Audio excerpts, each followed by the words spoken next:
On my first day at the care home, I didn't really know what to expect. I'd worked a few jobs before, but this was my first time working the night shift in a place like this. I had imagined it would be peaceful. I'd take care of some elderly residents, help them to bed, and spend most of my shift in the quiet halls. Maybe even catch up on a few chapters of the book I had stashed in my bag. I was wrong. The care home was bigger than I'd thought. I arrived around 10 p.m., just as the day shift was leaving. Denise, the owner of the place, was waiting for me at the front desk, a clipboard in hand, her face pulled into that tired but friendly smile you see in people who've worked these kinds of shifts for far too long. She gave me the rundown, my responsibilities for the night, the layout of the building, and which residents needed extra care. "There are a few you'll want to keep an eye on," she said, flipping through her papers. "Mrs. Harding, for one. She's on the second floor, room 207. Lovely lady, but she gets confused at night. Sometimes thinks her husband's still around and, well..." Denise paused. Her eyes flickered toward the darkened corridor behind her. "Just make sure she's comfortable." At first, I thought it was a lot to take in all at once, but I went along. "Got it. Anything else I should know?" Denise hesitated, then shook her head. "Not really. Just do your rounds every hour or so. Check on the residents. If anyone needs anything, you've got the pager." I took a deep breath and followed her to the back of the building, where the main wing split off into two long, quiet hallways. The lights were dim, and the entire place had this strange, still energy to it. It was too quiet for a place where so many people were living. I felt like I should be hearing more than just the hum of the fluorescent lights overhead. By 11 p.m., most of the residents were already in bed. The only sounds were the occasional creak of a door or the soft mumbling of someone talking in their sleep. I made my first round, walking the length of the corridor, pausing outside each room to listen for anything unusual. Mrs. Harding's room was near the end of the hall. Her door was slightly ajar, just enough for me to peek in without disturbing her. She was sitting in bed, facing the window, her back to me. I knocked softly. "Mrs. Harding? How are you doing tonight?" She didn't respond at first, just kept staring out the window like she hadn't heard me. After a moment, she turned her head slightly, just enough for me to see her profile. Her expression was distant, almost like she wasn't fully there. "Is everything okay?" I asked, stepping inside. "Do you need anything?" She shook her head slowly. No, I'm fine. It's just, I thought I saw him." I paused, not sure what she meant. "Saw who?" Mrs. Harding's gaze shifted back to the window. "My husband. He's been gone for years, but I thought I saw him, standing right there by the tree." I followed her gaze to the window, but all I could see was the dark outline of the courtyard below. No one was out there. "I'm sure it was just a shadow," I said gently, trying to reassure her. "Sometimes, when it's dark like this, the shadows play tricks on us." Mrs. Harding nodded, but she didn't look convinced. Maybe that's all it was. I stayed with her for a few more minutes, just chatting quietly until she seemed calmer. By the time I left, she was lying back in bed, her eyes closed, though I could tell she wasn't asleep yet. The rest of the night went by without incident, and by the time my shift was over, I was exhausted. But that conversation with Mrs. Harding stuck with me. There was something about the way she'd said it, the certainty in her voice when she talked about seeing her husband. It wasn't just confusion or old age. She truly believed it. The next night, my shift started much the same. I did my rounds, checked on the residents, and everything seemed normal. That is, until around 1 a.m., I was walking down the hallway, making my usual stops, when I heard a voice, faint and muffled, coming from Mrs. Harding's room. At first, I thought she was talking to herself, which wasn't uncommon for the residents here. But as I got closer, I realized she wasn't the only one speaking. There was another voice, lower and softer, though I couldn't make out the words. My heart started racing as I approached the door. I could see the light from her bedside lamp spilling out into the hallway. I hesitated, my hand hovering over the doorknob. Should I knock? Or just go in?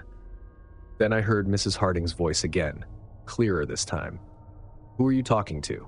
she asked, her tone filled with confusion. There was a pause, then the low voice replied, though I still couldn't make out what it was saying. I pushed open the door, my pulse quickening. Mrs. Harding was sitting up in bed, her eyes wide with fear, staring at the far corner of the room. There was no one else there. Mrs. Harding? I stepped inside, trying to stay calm. Is everything okay? She looked at me, her face pale. The man, he's in the corner. He's been standing there, watching me. I looked at the corner, my stomach twisting into knots. It was empty, just a shadow cast by the lamp on her nightstand. There's no one there, I said softly. It's just a shadow. You're safe. Mrs. Harding shook her head, her eyes never leaving the corner. No, he's there. I can see him. Why can't you see him? I didn't know what to say. I stood there for a moment, frozen, unsure of how to comfort her. Eventually, I walked over to the corner and waved my hand through the air, showing her that it was empty. See? There's no one here. But Mrs. Harding wasn't convinced. She clutched the blanket tightly. He's still there, she whispered. I didn't argue with her. Instead, I sat with her for a while, talking softly until she finally calmed down and fell asleep. But even as I left her room, the unease settled deep and I couldn't shake it off. That night, I kept hearing things. Faint whispers, soft footsteps, even when no one was around. It was as if the entire building was alive with some unseen presence. By the time my shift ended, I was on edge. I hurried out of the building, grateful for the fresh air and the sight of the rising sun. But the experience with Mrs. Harding stayed with me. There was something about the way she had stared at that empty corner, something about the fear in her voice, that made me question everything I thought I knew about the care home. I went back the next night, determined to shake off the unease, but things only got worse. It was around midnight when I heard it again, the low, muffled voice coming from Mrs. Harding's room. This time, I didn't hesitate. I ran down the hallway. When I reached her door, I found it wide open. Mrs. Harding was sitting in bed, her eyes wide with terror, staring at the same corner as before. "He's back," she whispered. "He's standing right there." I looked into the corner, my skin prickling with dread. It was empty, just like the night before. But this time, something felt different. The air in the room was thick, heavy, like it was pressing down on me. I could feel it. Something was there, even if I couldn't see it. "I need to leave," Mrs. Harding said, her voice shaking. "I can't stay here." I nodded, trying to hide my own fear. "Let's go. I'll take you to the common room." I helped her out of bed, and we slowly made our way down the hall. As we walked, I couldn't shake the feeling that we were being watched, that something was following us. Every step felt heavier than the last, like we were walking through a fog that I couldn't see. When we finally reached the common room, I sat her down on one of the couches and stayed with her until she calmed down. But even as we sat there, I kept looking over my shoulder, expecting to see something lurking in the shadows. I don't know what was happening in that care home, and I'm not sure I want to know. But after that night, I couldn't bring myself to go back. I quit the next day, leaving behind whatever it was that haunted Mrs. Harding's room. I just hope, wherever she is now, that she's found some peace, because something was in that room with her. I'm sure of it. And whatever it was watching.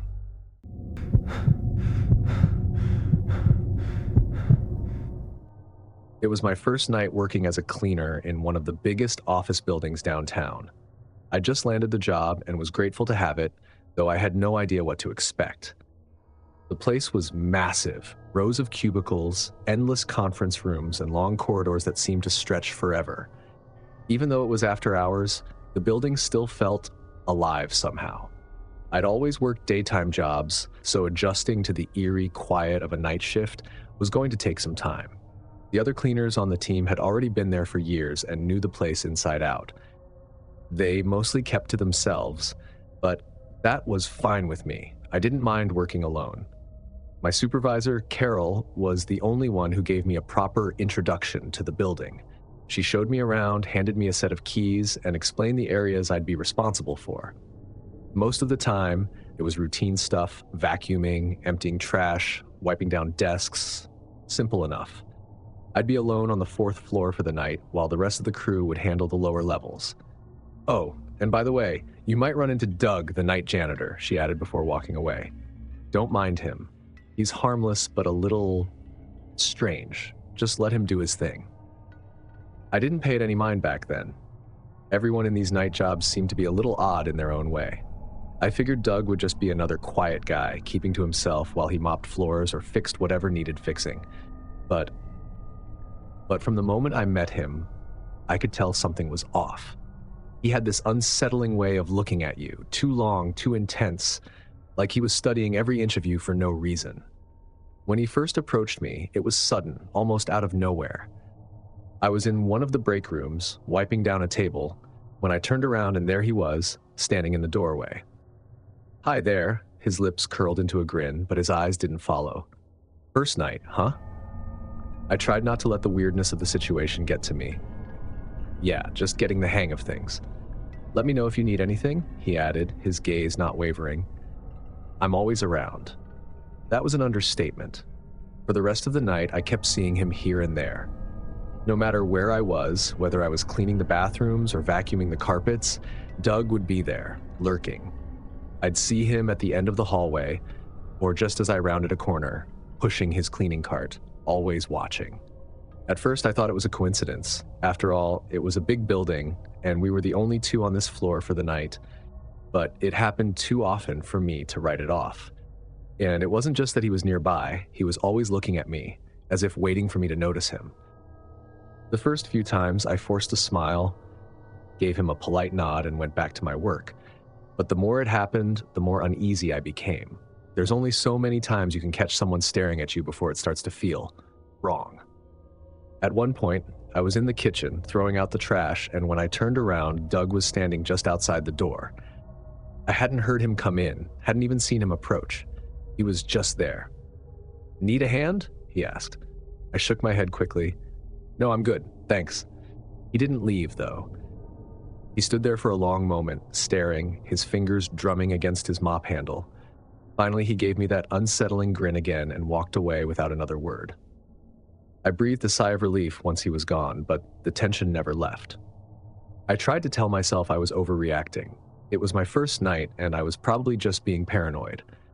Night shifts could mess with your head, especially in a place as big and empty as this. But no matter how much I tried to shake it off, the feeling of being watched kept creeping back in. By the time my shift was nearing its end, I was more than ready to get out of there. I looked at the clock, 2:45 a.m. Only 15 more minutes and I'd be free to go. I started packing up my supplies, wiping down the last few surfaces before heading to the exit. I wasn't sure where Doug was at that point, and honestly, I didn't care. I just wanted to leave. As I made my way toward the elevator, I noticed something strange. The doors to the stairwell were slightly ajar. I was sure they'd been closed earlier. I'd walked by them at least twice while cleaning. A flicker of doubt passed through my mind, but I ignored it and pressed the button for the elevator. Nothing happened. I pressed it again, still nothing. Frustrated, I looked at the stairwell doors again, expecting Doug to come walking out. But there was no one. The building was silent, save for the faint hum of the ventilation system. I sighed, resigning myself to the stairs. After all, it was only 4 flights down. As I pushed open the door, a faint scraping sound echoed from below. I froze, listening. It wasn't loud, but it was distinct, like metal dragging against concrete. I peered down the staircase, but there was nothing in sight, just the dimly lit steps winding downward. I shook my head and started descending. Maybe Doug was doing some kind of maintenance, or maybe I was just hearing things. Either way, I was done for the night and just wanted to get home. But as I reached the second floor, I heard it again. This time, it was louder. The scraping sound was coming from just below me. I paused on the landing, heart racing.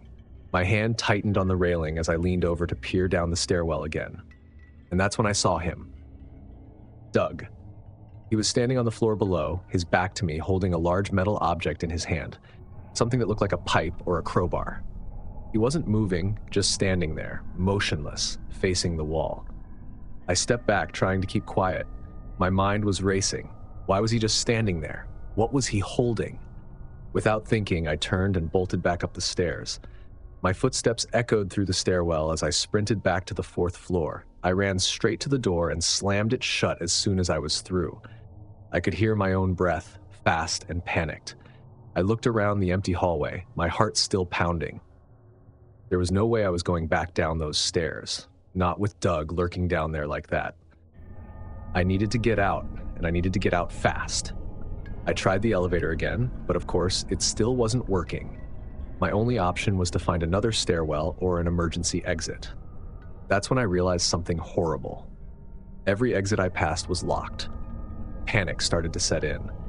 I tried to keep calm, tried to think logically. Maybe there was another way out, another stairwell I hadn't checked. I just needed to stay focused, keep moving, and find an exit before Doug found me. I made my way down the hall, trying to be as quiet as possible. Every door I tried was locked, every stairwell blocked. It was like the entire building was conspiring to trap me inside. Just when I was about to give up, I saw an emergency exit at the far end of the hallway. I ran toward it, desperately hoping that it would be open. I pushed against the door, and to my relief, it swung open. I burst through the door and found myself staring at the metal staircase bolted to the side of the building. It clung to the wall like a lifeline, narrow and rickety, stretching 4 stories down to the ground. My legs trembled just thinking about descending that thin staircase, the sharp edges of the metal gleaming under the faint streetlights below. But I couldn't stay. The fear gnawing at me from behind was worse than the dizziness from looking down. I grabbed the railing, feeling the cold steel under my hands as I forced myself to take the first step. Each one creaked beneath me, and my heart pounded harder with every step. But I knew I had no other option. When I reached solid ground, gasping for breath, I didn't stop running until I was halfway down the block, finally stopping to catch my breath. I never went back to that building. The next day, I quit the job without explanation. A few weeks later, I heard through the grapevine that Doug had been fired, something about inappropriate behavior toward another staff member. I didn't ask for details, and I didn't want to know. I'd escaped that night, but it felt like Doug had planned for me not to. And to this day, I wonder what would have happened if I hadn't made it out in time.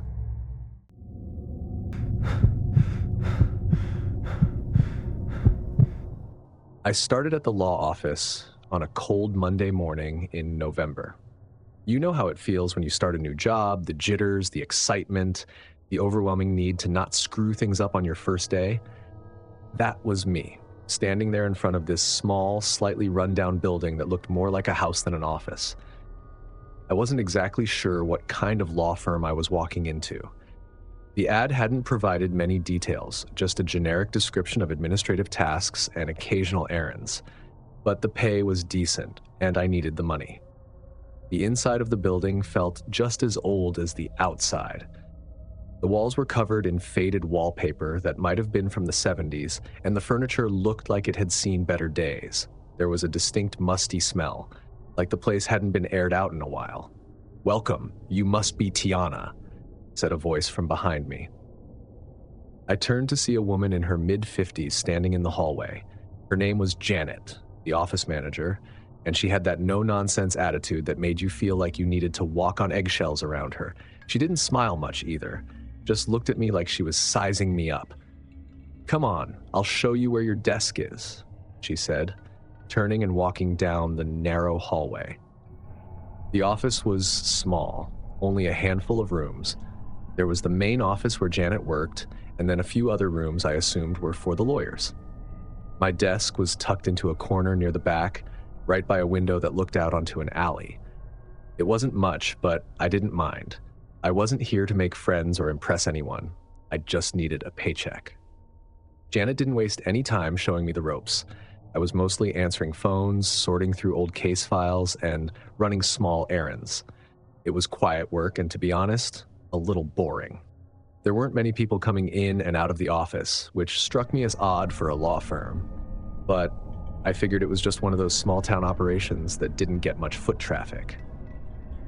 Around noon, I was starting to settle into the routine when Janet approached my desk. She had a large manila envelope in her hand, sealed shut. "I need you to take this to an address for me," she said, handing me the envelope. "It's not far, just a short drive. Leave it in the mailbox." "Sure," I replied, taking the envelope. There was no address on it, just my name scribbled in black marker. I waited for her to give me more instructions, but she just stared at me. "Should I get a signature or anything?" I asked, trying to clarify. "No, just drop it off," she said flatly. Then she turned and walked away before I could ask anything else. I grabbed my coat and headed for the car, feeling a little confused but not thinking too much of it. It was an errand, nothing more. But the more I thought about it, the stranger it seemed. Why wouldn't they just use the mail? And why was my name on the envelope? As I punched the address Janet had given me into my GPS, my stomach twisted slightly. The location was in the outskirts of town, a part I wasn't familiar with. The drive took me through winding back roads, past abandoned lots and old, decrepit houses. It was a gloomy day, the sky overcast, making the already eerie surroundings seem even more unsettling. Finally, I reached the address. It wasn't what I expected at all. The place was an old building, large but falling apart at the seams. The windows were boarded up, and the entire property was surrounded by overgrown weeds and a rusted fence. There were no signs of life anywhere. No cars in the driveway, no lights in the windows, just silence and decay. I sat in my car for a moment, gripping the steering wheel, wondering if I had made a wrong turn. I double-checked the address, but it matched what Janet had given me. This was definitely the place. As I looked at the envelope again, a feeling of unease crept over me. Why was I delivering something here, to this abandoned building? Still, I reasoned, it wasn't my job to ask questions. Maybe this was some legal matter, and they just needed the package left here for whoever owned the place. With a deep breath, I stepped out of the car and made my way to the front gate. The mailbox was old and rusted, barely hanging onto the post, but it was there. I slipped the envelope inside and was about to walk back to the car when I heard a creak. I froze, turning toward the sound. It came from one of the upstairs windows, one of the few that wasn't boarded up. I scanned the dark, cracked glass, but I didn't see anything at first. Then I noticed it, a shadow barely visible in the dim light. Someone was standing there, watching me from the second-floor window. My heart leaped into my throat, and I quickly turned and hurried back to my car. As I fumbled with the keys, I looked up again, but the figure was gone. The window was empty now, just a dark void staring back at me. I started the car and sped away, my hands shaking on the steering wheel. Something wasn't right. I couldn't put my finger on it, but that place, whoever was watching me, it wasn't normal. When I got back to the office, Janet didn't even ask if I had delivered the envelope. She just nodded when I walked in and went back to her work as if nothing had happened. That night, I couldn't stop thinking about the figure in the window, the way they had just stood there, watching me. I convinced myself it was probably nothing. Maybe someone was squatting in the building, and I had startled them. But deep down, I couldn't shake the feeling that there was more to it. The next day, things got even stranger. Janet handed me another envelope, this time with no explanation, no address, no instructions, just a quiet, take care of it. I didn't know what that meant, but I wasn't about to argue. I took the envelope and got into my car, waiting for my GPS to tell me where I was headed. It led me back to the same building. I hesitated when I pulled up in front of the rusted gate. The same sense of dread washed over me, stronger this time. I told myself I could drop the envelope and leave quickly. No need to look around, no need to be curious. But when I walked up to the gate, something caught my eye. The window, the same one where I had seen the figure the day before.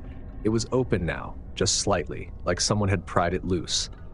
I could see a tattered curtain blowing in the breeze. The building itself still looked abandoned, but there was something off about it. I couldn't explain why. I slipped the envelope into the mailbox and quickly turned to leave. But before I could take 2 steps, I heard it again, a creak from the window. This time, I didn't look back. I ran to my car, threw the door open, and sped off without a second thought. When I got back to the office, Janet was waiting for me. She didn't say a word, just gave me that same strange look, like she knew something I didn't. I wanted to ask her about the building, about the person I had seen, but something held me back. Later that night, I couldn't stop thinking about the open window. Why had it been closed before? And who was watching me? I called a friend, someone who had lived in the town for a long time, and asked them about the building. After a long pause, they told me that the place had been abandoned for years. No one had lived there since a fire had gutted the inside a decade ago. It was condemned, unsafe, and no one went near it anymore. So who had I seen in that window? The next day, I came into work, dreading another assignment. But Janet didn't give me an envelope this time. Instead, she handed me a letter. It was addressed to me. Inside was a single sentence: "Stop asking questions." I looked up at Janet, but she was already walking away, her face as expressionless as ever. I quit the next day. To this day, I still don't know what was in those envelopes, who was watching me from the window, or how she knew I asked someone about the building. But sometimes when I drive past the outskirts of town, I can't help but look toward that old building, expecting to see someone standing there watching me again. Whatever was going on in that law office, I wanted no part of it.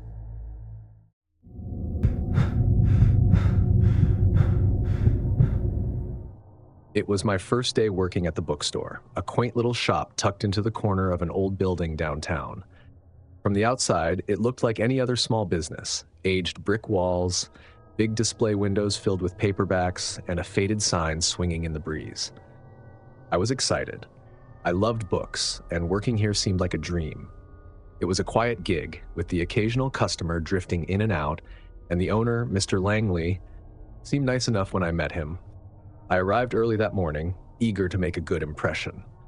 The inside of the store had the classic old bookstore vibe, the faint smell of paper and ink, shelves crammed with books from floor to ceiling, and a worn wooden counter that looked like it had seen years of use.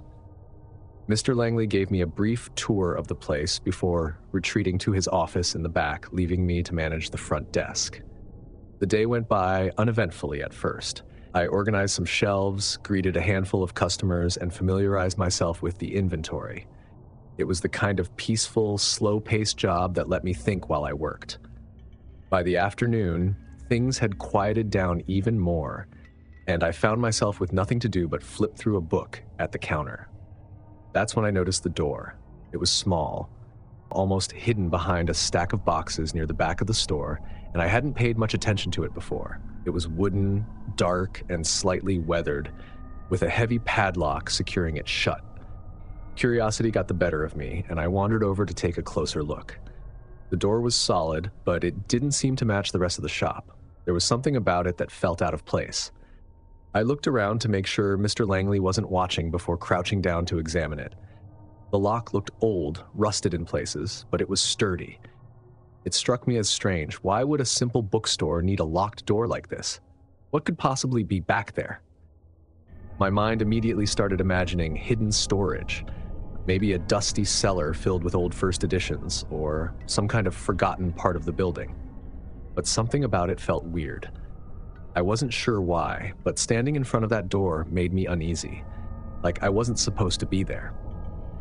Just as I was about to walk away, Mr. Langley appeared from the back, his eyes narrowing slightly when he saw me standing near the door. "That's locked for a reason," he said, his voice firmer than it had been earlier. "There's nothing back there you need to worry about, just old storage." I nodded quickly, feeling a bit embarrassed for snooping. "Sorry, I was just curious." He gave me a tight smile. "Curiosity can be dangerous in a place like this." His words hung in the air for a moment, and I couldn't tell if he was joking or serious. Either way, I decided it was best to steer clear of that door. I returned to the front of the shop and spent the rest of the afternoon organizing books, trying to shake off the strange feeling Mr. Langley's comment had left me with. As the evening approached, Mr. Langley came up to the counter with his coat in hand. "I'm heading out for the day," he said. "You'll close up tonight. Should be pretty quiet. Just make sure to lock the front door and turn off the lights when you leave." I nodded, hiding the fact that I was a little nervous about being left alone on my first day. "Got it." He left with a quick nod, and soon the shop was eerily silent, save for the occasional creak of the old floorboards beneath my feet. I busied myself with tidying up, trying to pass the time until closing. But as the hours ticked by and the last bit of daylight faded, the atmosphere in the bookstore seemed to shift. The air felt heavier, thicker somehow, and every little noise seemed louder than it should have been. I chalked it up to first day jitters and kept working, but that uneasy feeling lingered. It wasn't long before I heard it. A soft thud, almost like something being dropped, came from the back of the store. My heart skipped a beat as I strained to listen. The sound came again, this time a little louder. It was coming from the direction of the locked door. I put down the stack of books I was holding and cautiously made my way to the back. The closer I got to the door, the more I realized the sound wasn't random. It was rhythmic, thud, pause, like someone was knocking from the other side. My mouth went dry as I stood in front of the door, staring at the rusted padlock.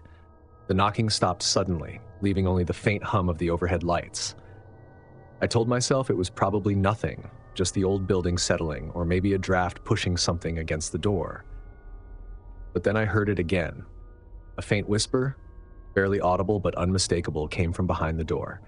I couldn't make out the words, but the voice sounded weak, almost pleading. My heart raced, and every instinct told me to turn around, walk away, and forget about it. But I couldn't. I had to know. I reached for the padlock, expecting it to be ice cold under my fingers, but it wasn't. It felt normal, just a lock. I tugged on it, testing its strength, but it didn't budge. The door remained firmly closed, and the whispers stopped. Taking a shaky breath, I backed away, my mind racing with possibilities. Was someone trapped back there, or was it just my mind messing with me? I wanted to believe the latter, but I couldn't shake the feeling that something wasn't right. I grabbed my phone and typed out a quick text to Mr. Langley, asking if everything was okay and mentioning the strange noises. He didn't reply right away, so I decided to finish my tasks and leave as soon as possible. But the noises didn't stop. As I was shelving the last few books, I heard another thud, followed by a scraping sound, like something heavy being dragged across the floor. This time, it was louder, more distinct. The whispers returned too, though I still couldn't make out what they were saying. I looked at the time.